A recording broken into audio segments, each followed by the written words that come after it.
All right, ladies and gentlemen, we're going to temporarily skip the half-life and growth and decay formula. We'll come back to that when it's more relevant to the problem. Most important thing for today is the change of base formula, which I believe no one's ever told you this before, so it's going to be quite useful to you. Suppose A, B, and N are positive numbers, and neither A nor B is 1, and the following equation is true. Log base A of n equals log base B of n divided by log base B of A. Let me point out some things for your viewing pleasure. Notice what was the original argument is the argument in the numerator. Notice what was the original base is the argument in the denominator. Also notice that the new base is B.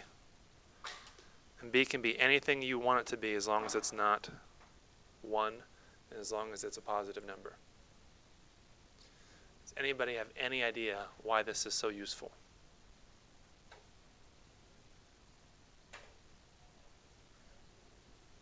Essentially, what this is saying is you can make the base whatever you want it to be.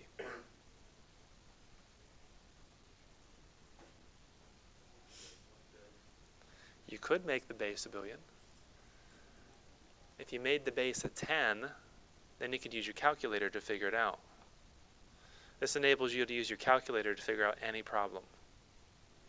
That's what's so beautiful about it. Let's look at example A. Solve each equation or inequality by using logarithms. Round solutions to the nearest hundredth. Hundredth is 2 decimal places. So looking at number 1, the first thing that you would want to try to do is, can you figure this out without a calculator? Because if you can, you should do so. Is there a way to write 1/2 so it has a base of 8 with an exponent?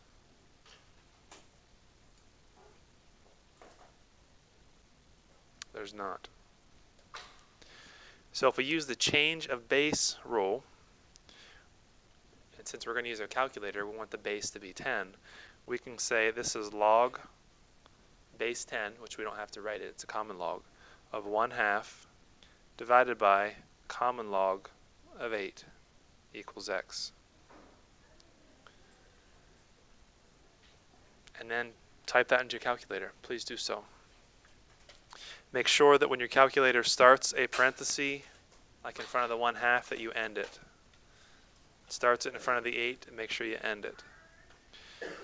You should find this is negative 0.33.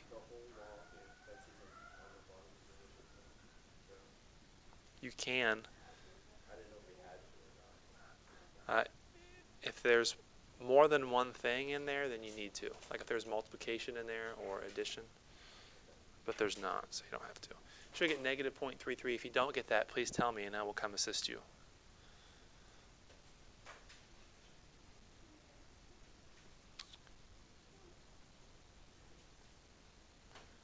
Number 2.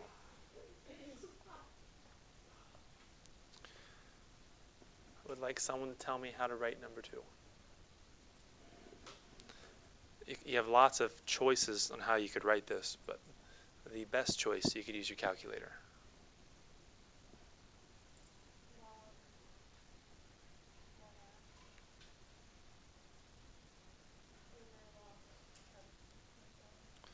That's right. Common log of 1/2 divided by common log of 27.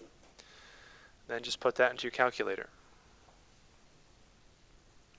You should get negative 21 hundredths.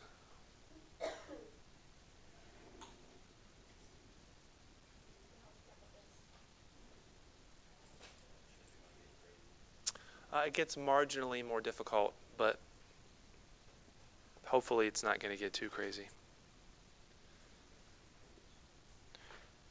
Number 3. Number 3 has no logarithms in it, but remember the whole point of logarithms is so you can solve equations that have exponents that have variables in it. So if you look at this problem, the left side has exponent of x minus 3. So if you want to get rid of that so it's not an exponent, you need to log both sides. So I'm going to do a log of the left side and a log of the right side.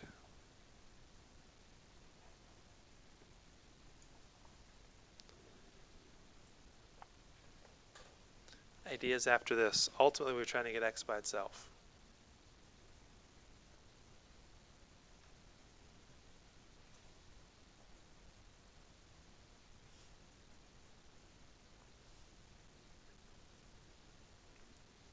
We would very much like our exponent to not be an x minus 3. We don't want an exponent at all. It's been a long weekend. Using the power property, we can take the exponent of x minus 3 and write it as a coefficient in front. Since it's more than one term, when you write it in front, you need to make sure you use parentheses.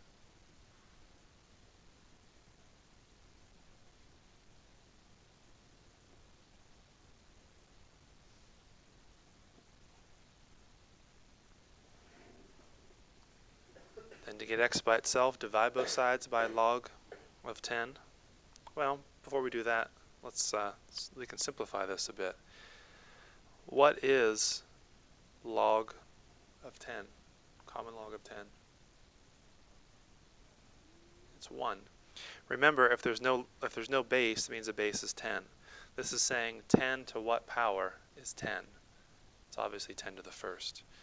So this part right here is just 1, which means this simplifies to x minus 3 is greater than or equal to a log of 52.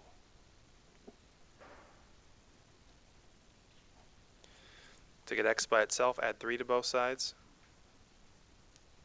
So x is greater than or equal to common log of 52 plus 3.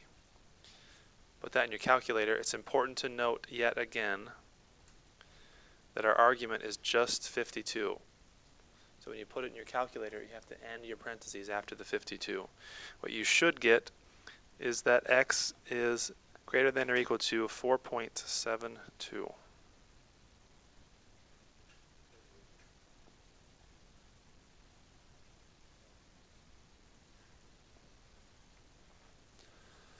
Before we assume that's our answer, we have to make sure that something crazy didn't happen. Notice up here this little note. If you multiply or divide both sides by a negative number, then it changes your inequality symbol around. And since we got variables in this, sometimes it can happen, we don't know it. So let's just make sure that we did this correctly. Let's take the original problem, which was right up here, and let's get 0 by itself. To get 0 by itself, we would subtract 52 from both sides. So we would get 10 to the x minus 3 minus 52 is greater than or equal to 0. We're going to make sure that we have our inequality facing the right direction.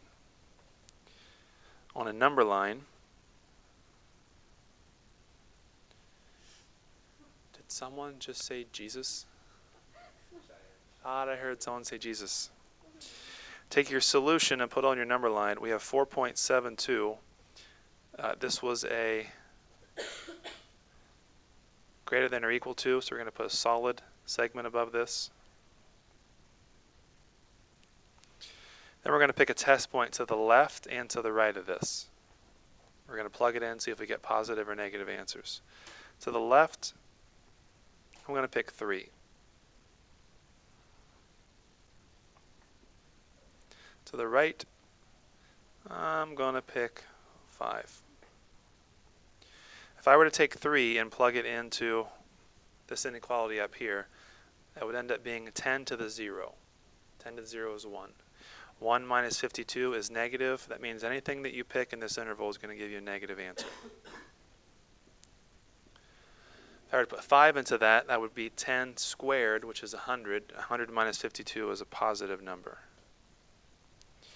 So this confirms that our answer down there was correct, because what makes this equation up here true, this inequality? What makes that true is when it's greater than 0, when it's positive. So it's everything to the right of 4.72, which is what we said all along down here. Last thing to do is write this in interval notation.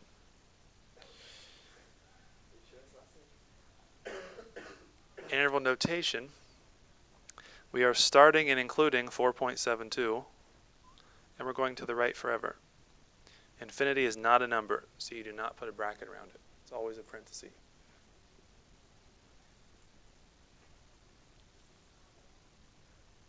Questions? It got a little bit crazier.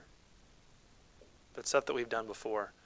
So hopefully the part at the end where you check it, you remember how to do that. Number 4.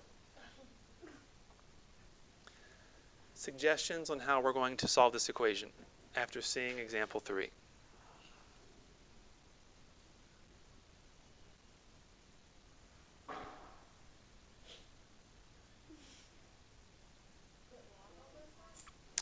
Log both sides.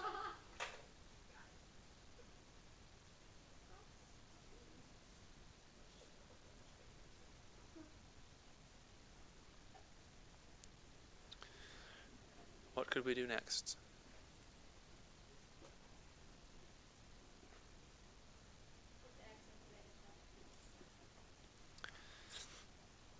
Take the exponent and write it as a coefficient. They are all very similar. I don't think they'll be exactly the same. And how would one get x by itself? Divide by log of 5.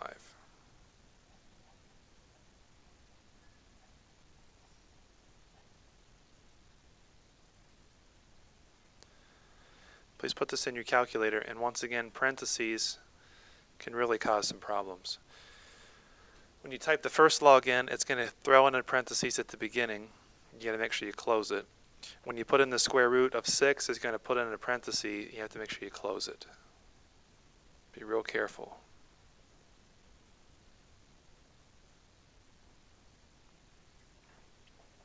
You should get about 1.77. X is greater or is less than or equal to 1.77. To check our answer once again, because we've got to make sure our inequality is facing the right direction. We know the number's right, but is it facing the right direction? Take the original inequality and get x by itself.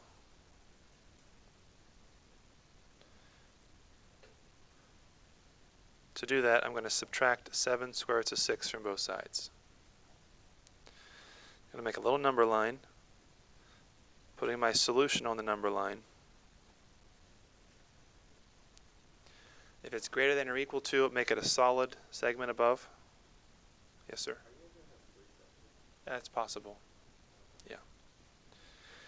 Then you pick test points. I am going to pick 0.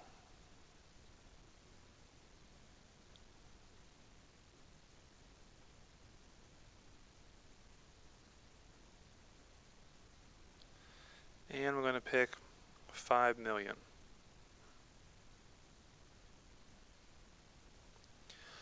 If I put 0 in for the x, 5 to the 0 is 1. 1 minus 7 square roots of 6 is definitely going to be negative.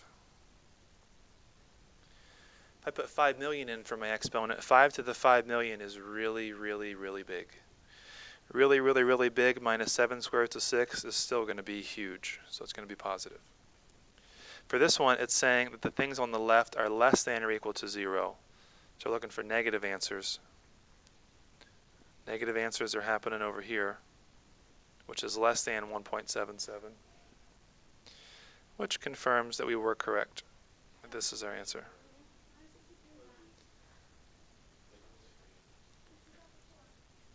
Why don't you go ahead and try number 5, please?